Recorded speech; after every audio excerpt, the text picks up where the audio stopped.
Hello, Work That's Worth It listeners. I'm thrilled to bring you a special series of mini podcast episodes to celebrate my book launch. Truthfully, I absolutely love sharing stories and insights from the people I call disruptors for goods with you all. While writing my book, also called Work That's Worth It, I discovered there were so many inspiring conversations that couldn't all fit within its pages. Instead of keeping these gems hidden away in my Dropbox folders, I wanted to get them out in the world. These mini episodes are my gift to you, little bursts of value from the remarkable people who've shaped my thinking about meaningful work. The best workplaces don't just give you a job, they give you the freedom to explore new ideas and turn your passions into meaningful work. But unfortunately, many companies fail to recognize potential and stifle the creativity of their employees without even realizing it. And over time, that kind of culture drains motivation and limits innovation. Patagonia is not one of these companies. I got my first Patagonia fleece in high school in the late 1980s, and years later, when I took my daughter shopping for her own, she chose the same classic style I once loved. By this time, I understood the company in a whole new way. Patagonia isn't just an outdoor brand, it's a company built on commitment to quality and longevity, the icon of profit and purpose. That's why I knew I had to include them in my book, Work That's Worth It. I was lucky enough to speak with one of their very first employees, Vincent Stanley. We covered so much from the company's early days to the evolution of impact in business, but there was one through line that I did not want you to miss. In this mini episode, you'll hear a few stories about how a single idea from various Patagonia employees led the company to build bold decisions. This is a great example of what happens when a company creates space for new ideas and encourages employees to act on them. When you have an environment that is reasonably real, that people come to work and then they're playing a role, the role of the person who has the job, but it's not so far from who they are. And then you have strong aspirational goals. It's liberating for people, and they want to do it. And basically what most companies are doing are tamping down the aspirations and the strengths of the people who work. Is there an example that you can think of where a younger employee had a vision or idea that would make the company better for the world and was able to introduce it and potentially even see it through? Yeah.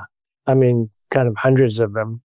One example going way back is we had a production coordinator for the catalog before the internet became such a big business. And she just decided, we're using so much paper. So she started to work with paper companies on her own to come up with a recycled stock of high enough quality to reproduce the kinds of photographs we ran. Nobody told her to do that. She did that on her own and got a company to develop it because they recognized they could get other customers. A more recent example was when Trump was elected. For Black Friday afterwards, we were going to close all our stores and paint the windows black and say, go volunteer for an environmental organization. It was all set Friday before. And then Monday morning, I hear something's going on. And a new employee in e-com had come in Monday morning and said, we're doing absolutely the wrong thing. He said, what we should do is keep the stores open, and instead of giving 1% of sales to environmental organizations for that day, we give 100%. And so that idea went up the chain, and by 11 o'clock, the company had committed to it. Amazing. So the culture really is open to young people having good ideas and to quickly turn around the mothership. The culture is pretty open to that, and particularly, say, in retail, if you go into a Patagonia store with a broken zipper, nobody will stay, I have to talk to my manager, or how long have you had this zipper? They'll feel responsible and that they will be validated. Nobody will step on them for making the decision that they do. So that's important. And I really think that that's been essential for the company. If you want to be innovative, you really have to have a culture like that, because we learn from mistakes, but you get confidence from successes. How impactful did you find this story from Vincent? To me, it highlights exactly what makes meaningful work. Knowing your voice matters because you're with a company that doesn't just listen to their employees, but transforms ideas into action.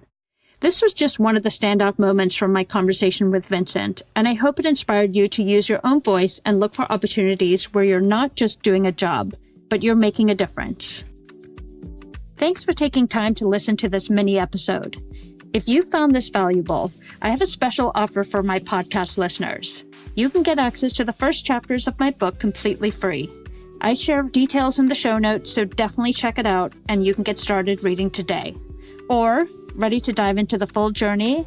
Head over to workthat'sworthit.com to get your physical copy of my book, or wherever you buy books online. I would be absolutely delighted to have you both as a reader and a listener. Remember, the average career is 90,000 hours of your life.